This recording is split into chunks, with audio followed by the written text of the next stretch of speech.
भारत के 125 करोड़ नागरिक नया संकल्प, नई उमंग, नया जोश, नए सपने लेकर नववर्ष का स्वागत करेंगे।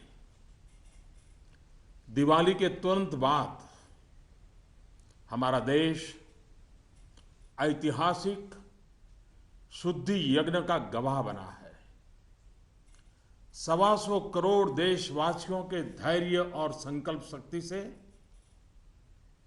ये जो शुद्धि यज्ञ चला, आने वाले अनेक वर्षों तक यह देश की दिशा निर्धारित करने में अहम भूमिका निभाएगा। ईश्वर दत्त मानव स्वभाव अच्छाइयों से भरा रहता है, लेकिन समय के साथ आई विकृतियां, बुराइयों के जंजाल में वो घुटन महसूस करने लगता है। भीतर की अच्छाइयों के कारण विकृतियां और बुराइयों की घुटन से बाहर निकलने के लिए वो छटपटाता रहता है।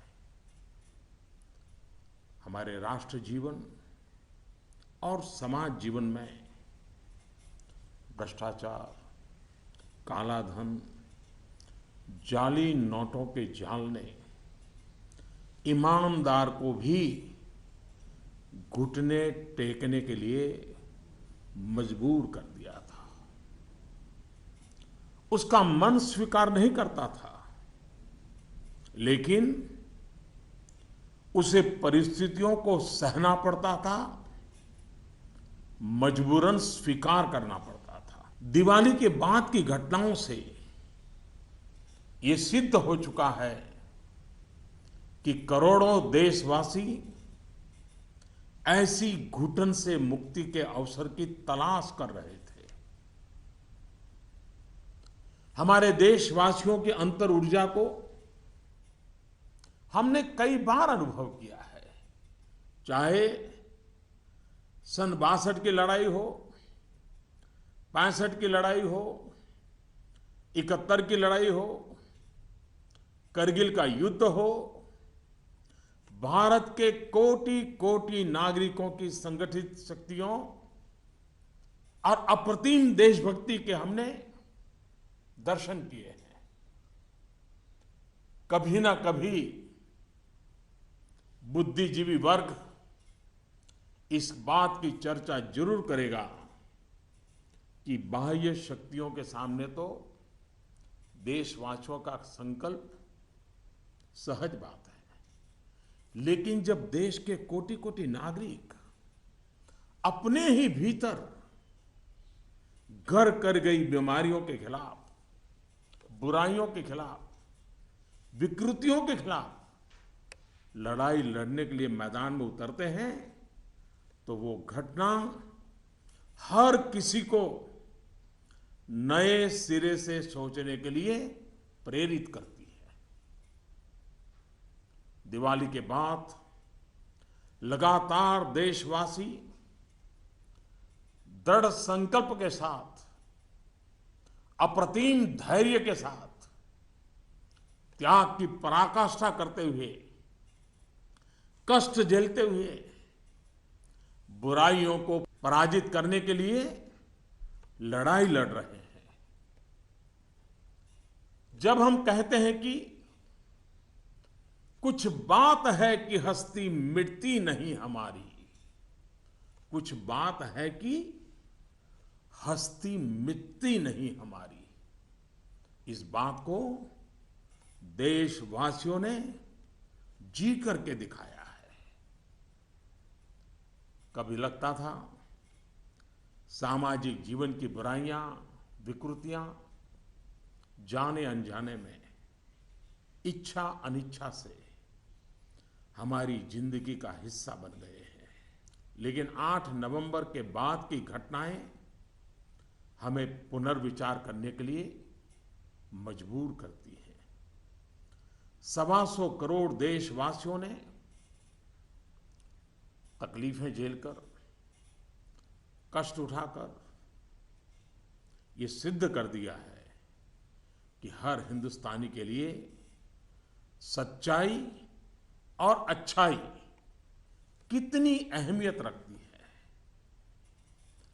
काल के कपाल पर यह अंकित हो चुका है कि जनशक्ति का सामर्थ्य क्या होता है, उत्तम अनुशासन किसे कहते हैं, अपप्रचार की आंधी में सत्य को पहचानने की विवेक बुद्धि किसे कहते हैं, सामर्थ्यवान बेबाक बेईमान के सामने ईमानदारी का संकल्प कैसे विजय पाता है, गरीबी से बाहर निकलने को आतुर जिंदगी भव्य भारत के निर्माण के लिए क्या कुछ नहीं कर सकती।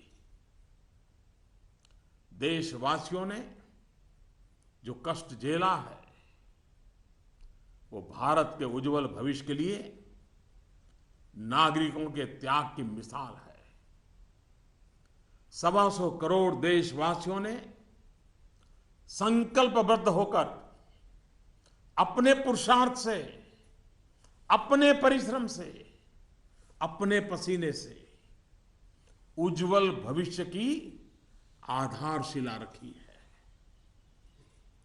आमतौर पर जब अच्छाई के लिए आंदोलन होते हैं तो सरकार और जनता आमने सामने होती है। यह इतिहास की ऐसी मिसाल है जिसमें सच्चाई और अच्छाई के लिए सरकार और जनता दोनों मिलकर कंधे से कंधा मिलाकर लड़ाई लड़ रहे हैं। मेरे प्यारे देशवासियों, मैं जानता हूं कि बीते दिनों आपको अपना ही पैसा निकालने के लिए घंटों लाइन में लगना पड़ा, परेशानी उठानी पड़ी। इस दौरान मुझे सैकड़ों हजारों चिट्ठियां भी मिली हैं। हर किसी ने अपने विचार रखे हैं, संकल्प भी दोहराया है, साथ ही साथ अपना दर्द भी मुझसे साझा किया है। इन सब में एक बात मैंने हमेशा अनुभव की, आपने मुझे अपना मानकर के बातें कही हैं। भ्रष्टाचार, काला धन, जाली नोट के खिलाफ लड़ाई में आप एक कदम भी पीछे नहीं रहना चाहते हैं। आपका ये प्यार आशीर्वाद की तरह है। अब प्रयास यह है कि नववर्ष में हो सके उतना जल्दी बैंकों को सामान्य स्थिति की तरफ ले जाया जाए। सरकार में इस विषय से जुड़े सभी जिम्मेदार व्यक्तियों से कहा गया है कि बैंकिंग व्यवस्था को सामान्य करने पर ध्यान केंद्रित किया जाए। विशेषकर ग्रामीण इलाकों में, दूर दराज वाले इलाकों में प्रोएक्टिव होकर के हर छोटी से छोटी कमी को दूर किया जाए ताकि गांव के नागरिकों की, किसानों की कठिनाइयां खत्म हो। प्यारे भाइयों और बहनों, हिंदुस्तान ने जो करके दिखाया है ऐसा विश्व में तुलना करने के लिए कोई उदाहरण नहीं है। बीते कुछ वर्षों में 1000 और 500 के नोट सामान्य प्रचलन में कम और पैरेलल इकोनॉमी में ज्यादा चल रहे थे। हमारी समकक्ष जो अर्थव्यवस्था वाले देशों में भी इतना कैश नहीं होता जितना हमारे यहां पहाड़ के पहाड़ हो गए।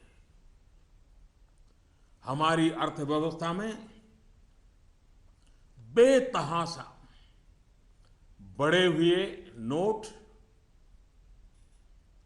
महंगाई बढ़ा रहे थे, काला बाजारी बढ़ा रहे थे, देश के गरीब से उसका अधिकार छीन रहे थे। अर्थव्यवस्था में कैश का अभाव, नगद का अभाव तकलीफदेह है। तो हम ये भी न भूले, कैश का प्रभाव, नगद का प्रभाव और अधिक तकलीफदेह होता है। हमारा ये प्रयास है कि इसका संतुलन बना रहे। एक बात में सभी अर्थशास्त्रियों की सहमति है कि कैश अथवा नगद अगर अर्थव्यवस्था से बाहर होते हैं तो विपत्ति है।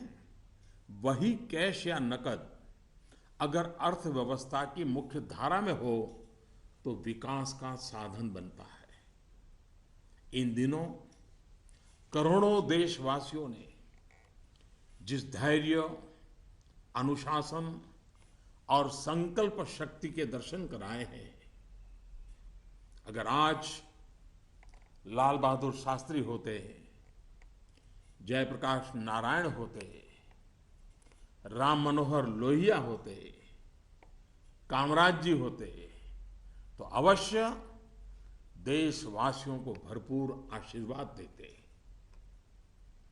किसी भी देश के लिए ये एक शुभ संकेत है कि उसके नागरिक कानून और नियमों का पालन करते हुए गरीबों की सेवा में सरकार की सहायता के लिए मुख्य धारा में वापस आना चाहते हैं।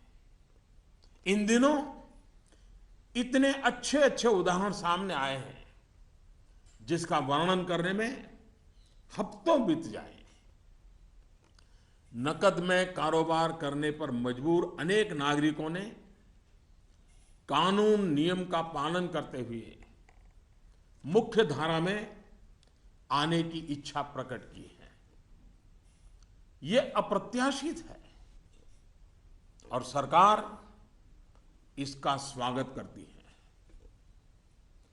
मेरे प्यारे देशवासियों, हम कब तक सच्चाइयों से मुंह मोड़ते रहेंगे? मैं आपके सामने एक जानकारी साझा करना चाहता हूं और इसे सुनने के बाद या तो आप हंस पड़ेंगे या फिर आपका गुस्सा फूट पड़ेगा। आपको जानकर के हैरानी होगी, सरकार के पास दर्ज की गई जानकारी के हिसाब से देश में सिर्फ और सिर्फ 24 लाख लोग ये स्वीकारते हैं कि उनकी आय 10 लाख रुपये सालाना से ज्यादा है। क्या किसी देशवासी के गले ये बात उतरेगी? आप भी अपने आसपास बड़ी बड़ी कोठियां, बड़ी बड़ी गाड़ियां देखते ही होंगे। देश के बड़े बड़े शहरों को ही देखें तो किसी एक शहर में आपको सालाना 10 लाख से अधिक आय वाले लाखों लोग मिल जाएंगे। क्या आपको नहीं लगता कि देश की भलाई के लिए ईमानदारी के आंदोलन को और अधिक ताकत देने की जरूरत है? भ्रष्टाचार, काले धन के खिलाफ इस लड़ाई की सफलता के कारण ये चर्चा बहुत स्वाभाविक है कि अब बेईमानों का क्या होगा, बेईमानों पर क्या बीतेगी, बेईमानों को क्या सजा होगी। भाइयों और बहनों, कानून कानून का काम करेगा, पूरी कठोरता से करेगा, लेकिन सरकार के लिए इस बात की भी प्राथमिकता है कि ईमानदारों को मदद कैसे मिले, ईमानदारों को सुरक्षा कैसे मिले, ईमानदारी की जिंदगी बिताने वालों की कठिनाई कैसे कम हो, ईमानदारी अधिक प्रतिष्ठित कैसे हो। ये सरकार सज्जनों की मित्र है और दुर्जनों को सज्जनता के रास्ते पर लौटाने के लिए उपयुक्त वातावरण को तैयार करने के पक्ष में है। वैसे ये भी एक कड़वा सत्य है कि लोगों को सरकार की व्यवस्थाओं, कुछ सरकारी अफसरों और लाल फीताशाही से जुड़े कटु अनुभव होते रहते हैं। इस कटु सत्य को नकारा नहीं जा सकता। इस बात से कौन इनकार कर सकता है कि नागरिकों से ज्यादा जिम्मेवारी अफसरों की है, सरकार में बैठे छोटे बड़े व्यक्ति की है। और इसलिए चाहे केंद्र सरकार हो, राज्य सरकार हो या फिर स्थानीय निकाय, सबका दायित्व है कि सामान्य से सामान्य व्यक्ति के अधिकार की रक्षा हो, ईमानदारों की मदद हो और बेईमान अलग थलग हो। दोस्तों, पूरी दुनिया में एक सर्वसामान्य तथ्य है कि आतंकवाद, नक्सलवाद, जाली नोटों का कारोबार, ड्रग के धंधे से जुड़े लोग, मानव तस्करी से जुड़े लोग, हथियारों के कारोबार में लगे लोग, ये सब लोग काले धन पर ही निर्भर रहते हैं। ये समाज और सरकारों के लिए नासूर बन गया है। इस एक निर्णय ने इन सब पर गहरी चोट पहुंचाई है। आज काफी संख्या में नौजवान हिंसा का रास्ता छोड़ मुख्य धारा में लौट रहे हैं। अगर हम जागरूक रहें तो अपने बच्चों को हिंसा और अत्याचार के उन रास्तों पर वापस लौटने से बचा पाएंगे। इस अभियान की सफलता इस बात में भी है कि अर्थव्यवस्था की मुख्य धारा से बाहर जो धन था वो बैंकों के माध्यम से अर्थव्यवस्था की मुख्य धारा में वापस आ गया है। पिछले कुछ दिनों की घटनाओं से ये सिद्ध हो चुका है कि चालाकी के रास्ते खोजने वाले बेईमान लोगों के लिए आगे के रास्ते बंद हो चुके हैं। टेक्नोलॉजी ने इसमें बहुत बड़ी सेवा की है। आदतन बेईमान लोगों को भी अब टेक्नोलॉजी की ताकत के कारण काले कारोबार से निकलकर कानून नियम का पालन करते हुए मुख्य धारा में आना ही होगा। साथियों, बैंक कर्मचारियों ने इस दौरान दिन रात एक किए हैं। हजारों महिला बैंक कर्मचारी भी देर रात तक रुककर इस अभियान में शामिल रही है। पोस्ट ऑफिस में काम करने वाले लोग, बैंक मित्र, सभी ने सराहनीय काम किया है। हाँ, आपके इस भगीरथ प्रयास के बीच कुछ बैंकों में कुछ लोगों के गंभीर अपराध भी सामने आए हैं।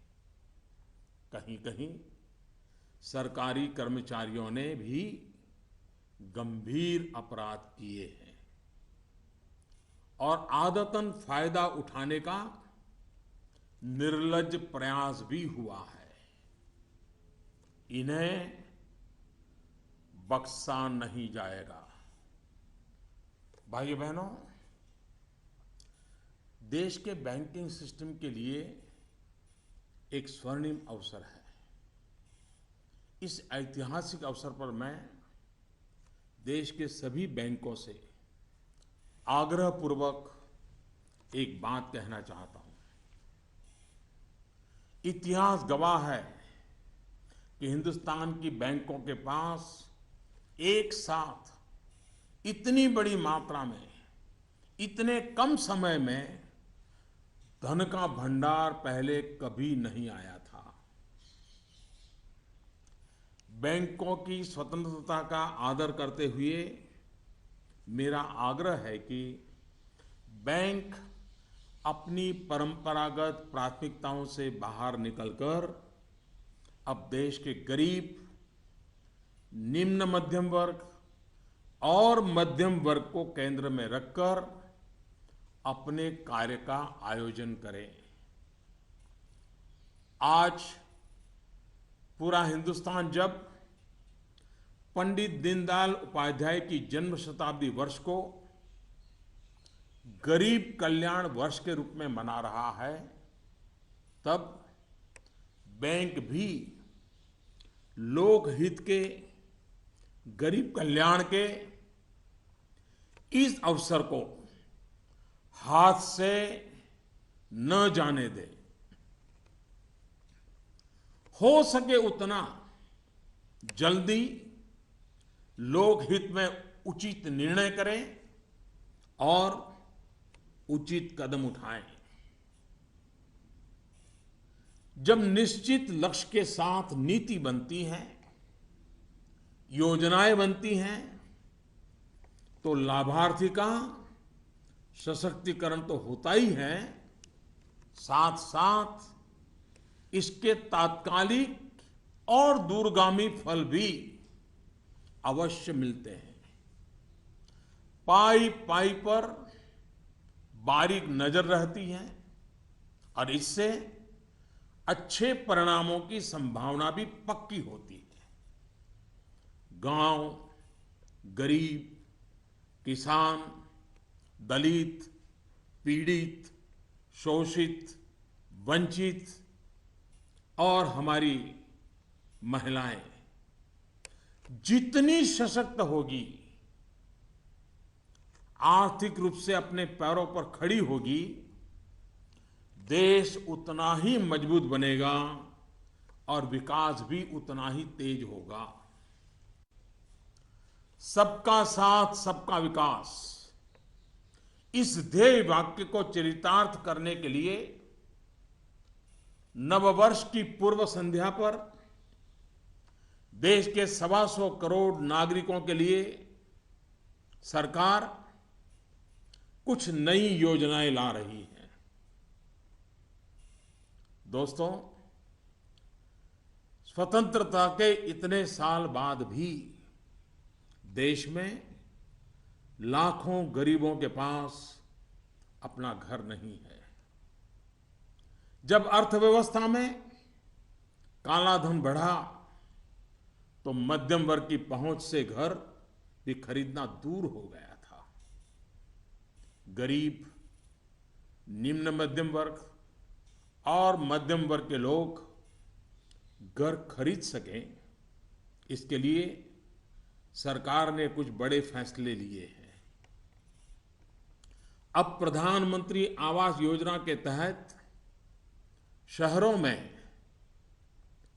इस वर्ग को नए घर देने के लिए 2 नई स्कीमें बनाई गई हैं। इसके तहत 2017 में घर बनाने के लिए 9 लाख रुपए तक के कर्ज पर ब्याज में 4% की छूट और 12 लाख रुपए तक के कर्ज पर ब्याज में 3% की छूट दी जाएगी। सरकार ने प्रधानमंत्री आवास योजना के तहत गांवों में बनने वाले घरों की संख्या को बढ़ा दिया है। यानी जितने घर पहले बनने वाले थे उससे 33% ज्यादा घर बनाए जाएंगे। गांवों के निम्न मध्यम वर्ग और मध्यम वर्ग के लोगों की जरूरतों को ध्यान में रखते हम एक नई योजना शुरू करने जा रहे हैं।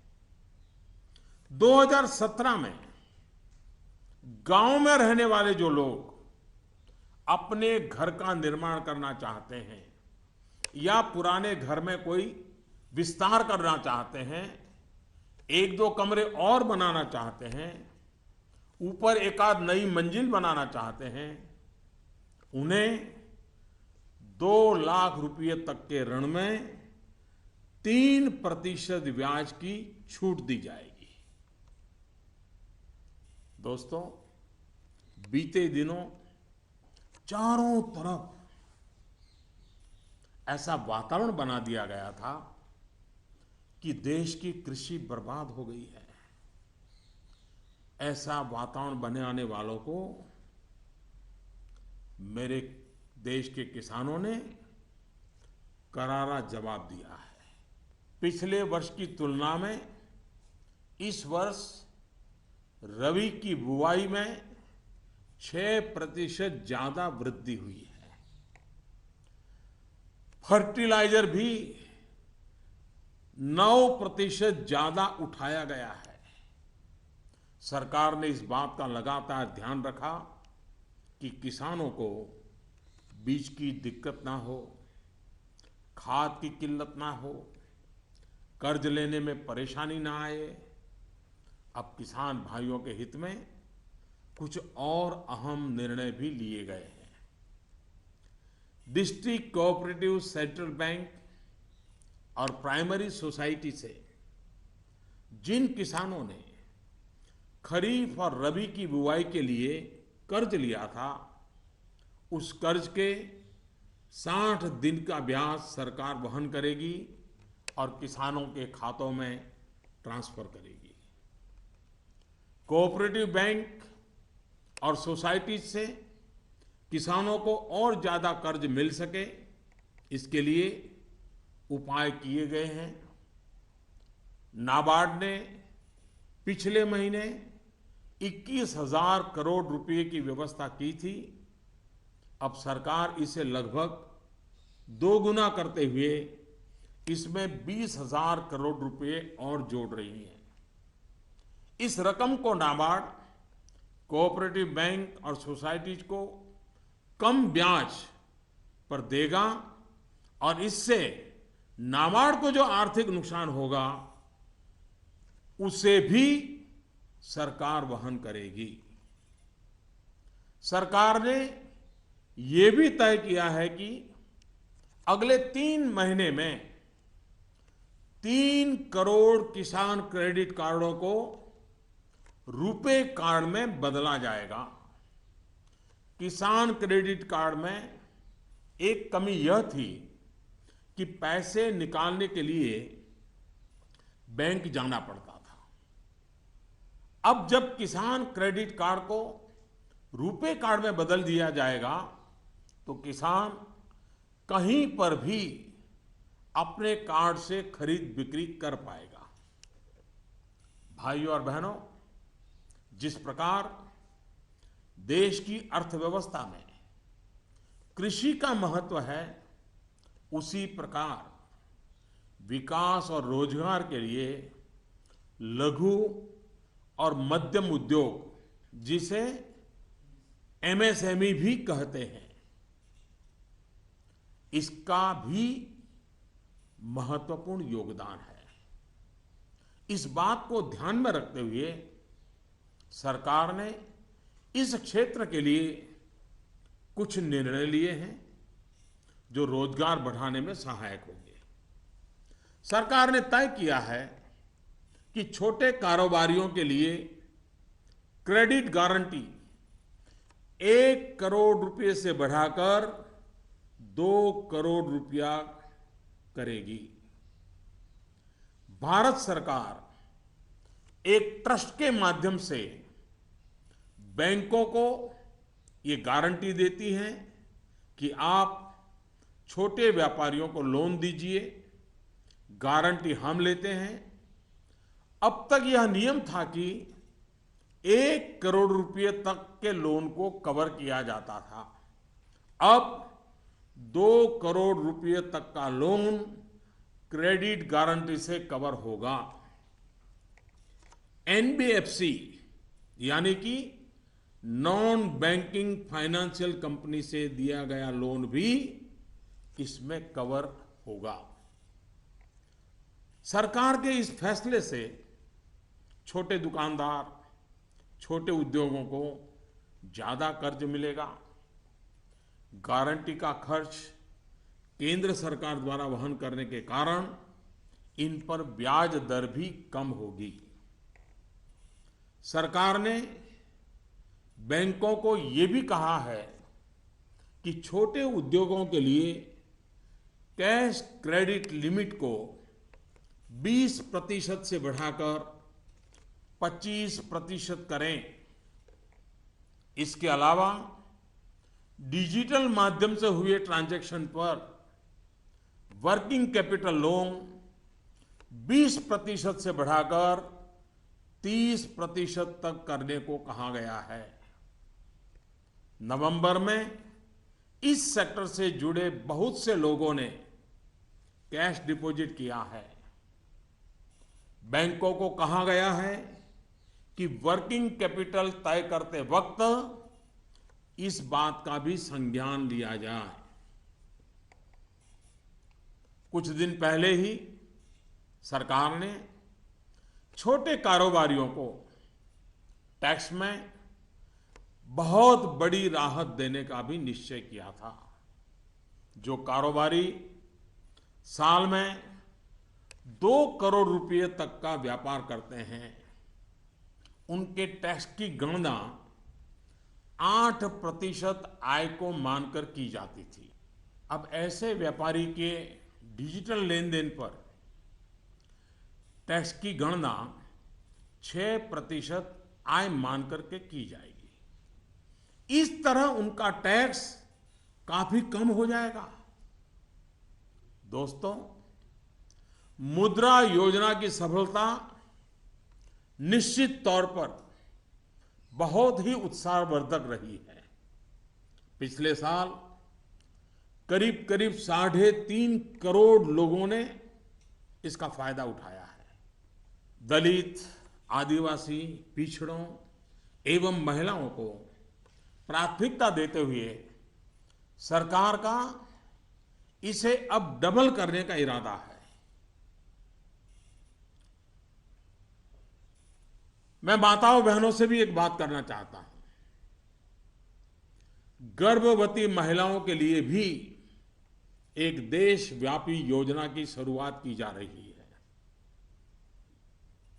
अब देश के सभी 650 से ज्यादा जिलों में सरकार गर्भवती महिलाओं को अस्पताल में पंजीकरण और डिलीवरी, टीकाकरण और पौष्टिक आहार के लिए 6,000 रुपये की आर्थिक मदद करेगी। ये राशि गर्भवती महिलाओं के अकाउंट में ट्रांसफर की जाएगी, सीधी उनके खाते में जमा कर दी जाएगी। देश में माता मृत्यु दर को कम करने में इस योजना से बड़ी सहायता मिलेगी।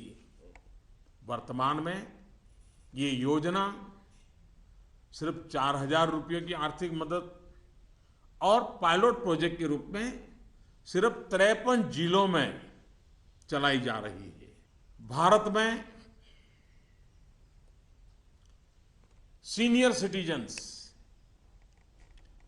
वरिष्ठ नागरिकों की संख्या भी बहुत है।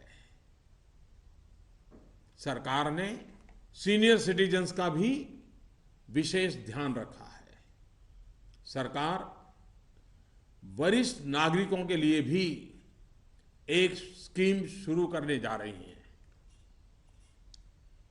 बैंक में ज्यादा पैसा आने पर अक्सर बैंक डिपॉजिट पर इंटरेस्ट रेट घटा देते हैं।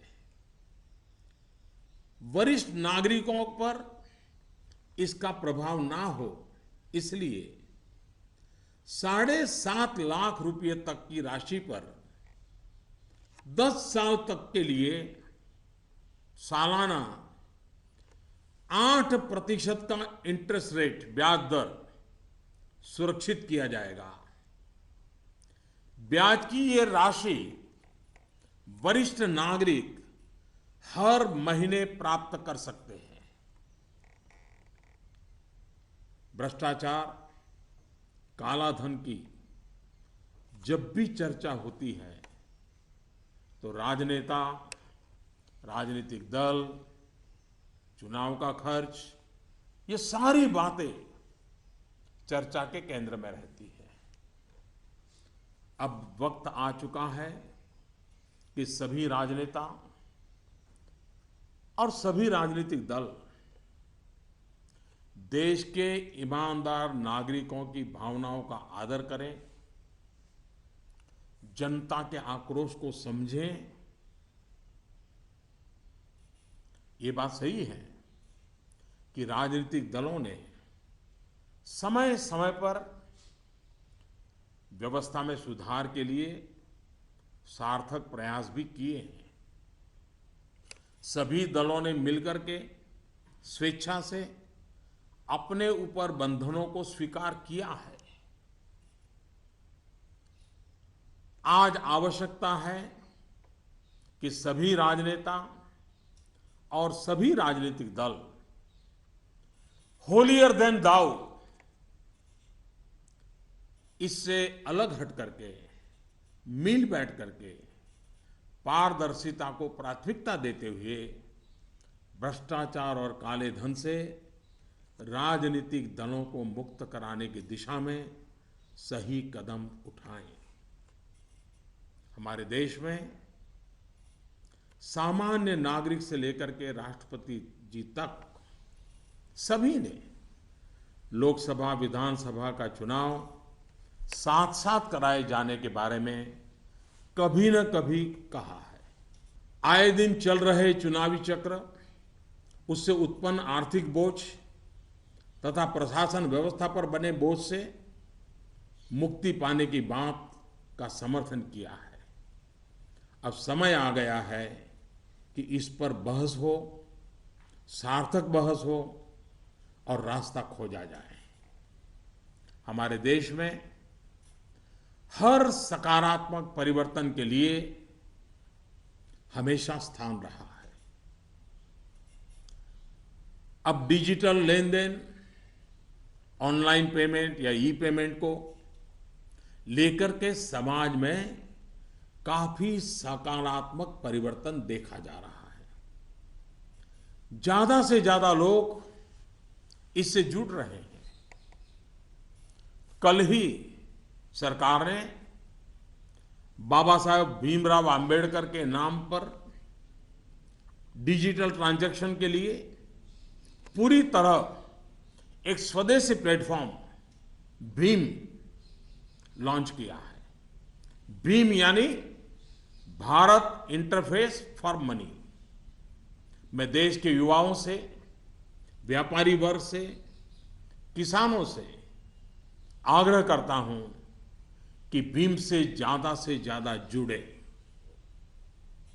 साथियों, दिवाली के बाद जो घटनाक्रम रहा, निर्णय हुए, नीतियां बनी, इनका मूल्यांकन अर्थशास्त्री तो करेंगे ही, लेकिन अच्छा होगा कि देश के समाजशास्त्री, इतिहासविद भी इस पूरे घटनाक्रम, निर्णय और नीतियों का मूल्यांकन करें। एक राष्ट्र के रूप में भारत का गांव, गरीब, किसान, युवा, पढ़े लिखे, अनपढ़, पुरुष, महिला, सबने अप्रतिम धैर्य और लोक शक्ति का दर्शन कराया है। कुछ समय के बाद 2017 का नया वर्ष प्रारंभ होगा। आज से ठीक 100 साल पहले 1917 में महात्मा गांधी के नेतृत्व में चंपारण में पहली बार सत्याग्रह का आंदोलन आरंभ हुआ था। इन दिनों हमने देखा कि 100 वर्ष के बाद भी हमारे देश में सच्चाई और अच्छाई के प्रति सकारात्मक संस्कार का मूल्य है। आज महात्मा गांधी नहीं है, परंतु उनका यह मार्ग जो हमें सत्य का आग्रह करने के लिए प्रेरित करता है, वह सर्वाधिक उपयुक्त है। चंपारण सत्याग्रह की शताब्दी के अवसर पर हम फिर एक बार महात्मा गांधी का पुण्य स्मरण करते हुए सत्य के आग्रही बनेंगे तो सच्चाई और अच्छाई की पटरी पर आगे बढ़ने में कोई कठिनाई नहीं आएगी। भ्रष्टाचार और काले धन के खिलाफ इस लड़ाई को हमें रुकने नहीं देना है।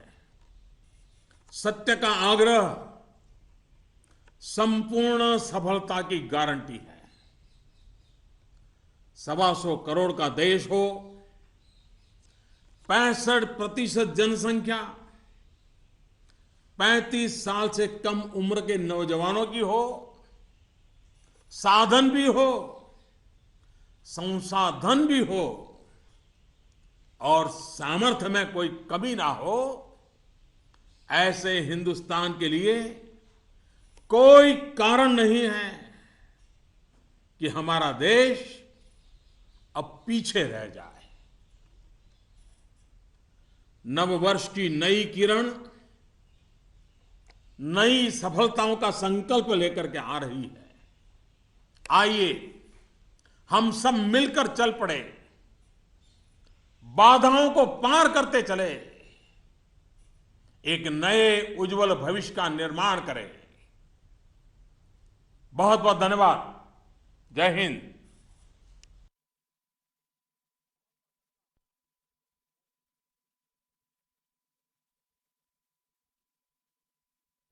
My fellow citizens, Namaskar. In a few hours, we will be ushering in the new year of 2017. 125 crore Indians will join the rest of the world in welcoming it with new hope, new energy, and new dreams. Since Diwali, our nation has been witness to a historic rite of purification. The patience, discipline, and resolve displayed by 125 crore Indians will play a critical role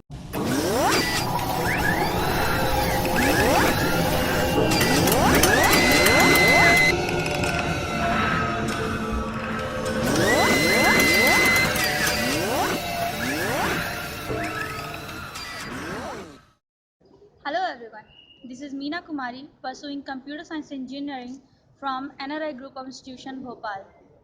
I got selected in 3 big companies, IBM India, eClerx Services and Southern Global Services. And for that, I'm very much thankful to the whole NRI family, especially our TNP department, TNP head Nisi Parihar ma'am and our whole team. Right now, I'm working at eClerx Services. It's really a wonderful company. They provided us a flight ticket to come over here, and right now, I'm residing at a 3-star hotel. At last, I must say that I'm proud to be a part of NRI family, and I should suggest you to come and join NRI. Thank you.